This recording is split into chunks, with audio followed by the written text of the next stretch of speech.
It's the Kyle Hyman Show on Redeemer Radio. This is Kyle Hyman, and joining us to talk about religious freedom here during Religious Freedom Week is Dr. Daniel Philpott. Thanks for joining us back on the show, Dr. Philpott. Great to be with you, Kyle. You know, one of the things, we a lot of times refer to religious freedom as the first freedom. Can you explain why that is? Yeah, there are a number of, a wide range of human rights and rights that are enumerated in the U.S. Constitution as well. And some would claim that religious freedom is sort of the first among them. I think there is a case to be made that religious freedom really protects the right of people to be religious and to pursue the most important questions about human life, the ultimate questions.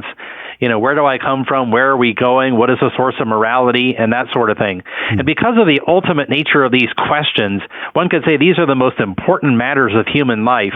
That's why it's the first freedom. It protects what is most very important. And why is it so often under attack and threatened, especially around the world? Well, it's a good question. Probably the best way to summarize is that religious freedom can come into conflict with the claims that states make to ultimacy, governments. And particularly the modern state has a kind of sweeping claim to authority, wants to, in many cases, be authoritative over everything. And when it claims, rules by an ideology or a rationale that conflicts with other religions or religion at all, then, it sees that as a problem and doesn't want to allow that freedom. And can you talk about what some of the consequences of restricting religious freedom would be? Sure. Well, first of all, I would say that it's a basic matter of justice, that to be able to freely pursue one's religion and the ultimate questions of life, a relationship with God and with the superhuman. This is a basic injustice, for a person to have to pay a heavy penalty or be persecuted for that. But then secondly, there are a lot of things that kind of bad outcomes that the repression of religious freedom is associated with. And this is well demonstrated. It's associated with religious terrorism, with religious civil war, with international war, with stunting of economic development, the stunting of democracy. So religious freedom is not only intrinsically just, but it's associated with lots of good things. And you've been working on this, studying this for years. Where do we see, maybe geographically, and maybe what kind of situations are leading to some of the worst religious freedom situations today? Yeah, well, you can look at different kinds of regimes that are repressive. First of all, there are the extant communist countries, China, North Korea, Vietnam. China and North Korea in particularly are some of the worst violators in the world, and they're still based upon a kind of legitimating rationale of atheist communism, and so religion is a fundamental threat. Any kind of allowance of religion is only at the strict pleasure of the regime. So that's one. Another is Islamist regimes, very common. There are about 21 countries in the world that could be called religiously repressive Islamist regimes, and they tend to be very hard on religious minorities as well as dissenters from the Islamic orthodoxy. I might also mention what might be called religious national regimes, which are countries like India and Sri Lanka, where we just had the Easter attacks against Christians. These are countries that are defined as a national homeland for a particular religion, in this case, Hinduism and Buddhism. And that way of doing things then doesn't allow a lot of room for religious minorities. So those are some of the big examples. So are other religions as attacked as Christianity, or are there other religions that might even be under more attack than Christianity? It's a really good question. I still think that the persecution of Christians is the largest case of any particular religion, the global persecution of religions. And I've done a lot of work on this myself, and have really tried to advocate much greater attention on the part of governments and also on the part of the church. And so that's a big thing that we recognize that. But I would also stress what is often ignored is, frankly, the global persecution of Muslims. Now, Muslims, we often think in the public eye, are part of the problem when it comes to religious freedom. They're the bad guys and doing the repression. And that is true, many places across the world. I just mentioned that a minute ago. Mm-hmm. But it's also the case that Muslims are on the receiving end of persecution in some pretty big ways. I think of Burma, where the thousands and tens of thousands of Rohingya Muslims have been virtually exiled, and they're living in refugee camps in Bangladesh now. Also in China, horrifically, some 1 to 2 million Uyghur Muslims in Western China are in concentration camps because they're Muslims. And they're not only being put in these camps, but they're being heavily persecuted with respect to their religion, not allowed to practice their Islam. I can mention other cases as well, but when it all adds up, Muslims are a close second to Christians in terms of being the most persecuted religion in the world.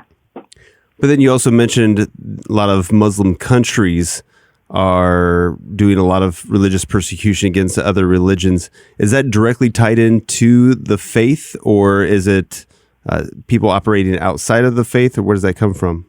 Well, I would say it's one particular expression of the faith. Okay. So there are 47 Muslim majority countries in the world, and 21 of those could be called Islamist or religious repressive. So they have a particular ideology of Islam that calls for a kind of state-led implementation of a very conservative traditional version of Islam that doesn't leave a whole lot of room for religious minorities and has very harsh punishments for Muslims who either leave the faith or don't follow, what is proclaimed as the Orthodox interpretation. So, but again, that's 21 out of 47. There are other Muslim majority countries that are religiously free, about 11 out of those 47. And then the other 15 have religious freedom problems, but is really because of a secular Western-oriented ideology that marginalizes Islam. So in those cases, the majority of the population is Muslim, but there's religious freedom is suppressed by a government that wants to try to sideline that majority population. We're talking with Dr. Daniel Philpott for Religious Freedom Week. He is the author of many things, including Just and Unjust Peace, an Ethic of Political Reconciliation. And as you've been studying this over the years, how have you seen it change? Well, religious freedom... The problem of the suppression of religious freedom in the world, unfortunately, has only gotten worse. There was just a State Department report released about a week ago on religious freedom, and it's really not getting any better as a global problem. And so, unfortunately, there's not much change to report. I would say certain countries have emerged as particularly new violators. Nigeria, I would say, is one of those. We saw the attacks in Sri Lanka and Easter. In some places, it's gotten a little bit less bad. Maybe Syria with the winding down of the civil war and the defeat of ISIS and al-Nusra. That's one case where some of the persecution is being mitigated. But and then I think this kind of new profile of Muslims being persecuted is another way that we're seeing change. And that's to be noted. And then I would say the kind of new crackdown in China in the last 5 years, again, as a negative direction of change, that's a very worrying development. Yeah. And when we hear of stories internationally of people being imprisoned or tortured or even killed because of their faith, it makes things here in the United States seem pretty good in comparison. Are things in North America, it seems like you're not really mentioning that. Are things in North America pretty good, or are there things going on that maybe we're just not as aware of?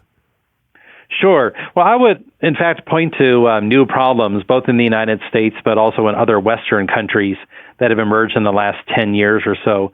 And, Pope Francis used the expression polite persecution to describe them.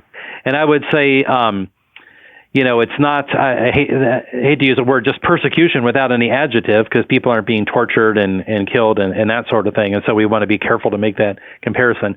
On the other hand, we have seen people, on account of their religious convictions, losing their jobs and their positions, and, adoption agencies having to close down, and merchants faced with not being able to continue their profession, on account of their religious convictions, usually, regarding sexuality. And so I think that that's a big problem. And we've seen some reversals and relaxations, but I still think it's a big problem and will be with us for quite some time. The other problem, though, the flip side of that is in the West is like in the United States, we've seen increasing incidents of anti-Semitism. There was the case of the shooting of the synagogue in Pittsburgh and San Diego, as well as anti-Muslim violence and very heavy discrimination. And so, the kind of both sides of those things, the anti-Semitism and anti-Islam, as well as the kind of, restriction of Christians who hold traditional views of sexuality are both worrying trends in the West. So we should all write our political kings and queens and princes and leaders and all this. I mean, in reality, a lot of this seems like things that we really can't have any effect over other than just prayer. Are there things that we can do, activism that we can do to help out the situation? Well, if you go to just what we were talking about in the West, now there's an important, I think if we could have a truce where we all agree with religious freedom, I mean, it's generally the people, the more conservative people who decry the restrictions with respect to sexuality and so forth. And, largely it's more people on the left who point out the anti-Semitism and the anti-Islam, although a larger group of people do as well. Mm-hmm. But what if we could have a kind of truce where we agree with religious freedom across the board for everybody? Nobody gets desecrated, nobody gets removed from their position and so forth. Mm-hmm. We have religious freedom all around. So that's what I would kind of a truce on religious freedom, which is one of our, oldest principles in the United States, would be a great thing in the West. But then overseas, I would call for, more action on the part of the U.S. government. And in fact, the U.S. government is doing some good things to kind of promote religious freedom around the world. I think one of the most effective things we can do is not just go around and condemn the violations, but build constituencies and networks of people who believe in religious freedom, including in some of these countries where repression takes place. Build people who are on the ground, who are speaking for religious freedom, advocating their governments, and yet are supported by people in the West and fellow travelers who, strongly support their cause. Right. All right. Well, I know you've got all kinds of resources that you've put out or have been a part of. So what kind of things should we be checking out? Different books, websites, videos that we can learn more? Sure. The Under Caesar's Sword Project, which I've directed here at Notre Dame in partnership with the Religious Freedom Institute. We've got a website. A person can just Google Under Caesar's Sword, and that has a whole profile of the global persecution of Christians. I would say the Pew Forum reports on global restrictions on religion are some of the most excellent international profiles of religious freedom for all religions. Okay. Where do we find those Pew reports? I think if you just Google Pew Forum and then put global restrictions on religion. Okay. So that'll get you there. And then they have reports that have come out regularly since 2009. Okay. And then books? Well, in fact, I just published one myself on Islam called Religious Freedom in Islam, to do a little advertisement. Yes. It's the religious freedom in Islam. It really profiles the Muslim world and looks at the degree of religious freedom, the degree of denial of religious freedom, but also the potential for developing religious freedom. And so that's out now. It came out in March. Yeah, religious freedom in Islam, the fate of a universal human right in the Muslim world today.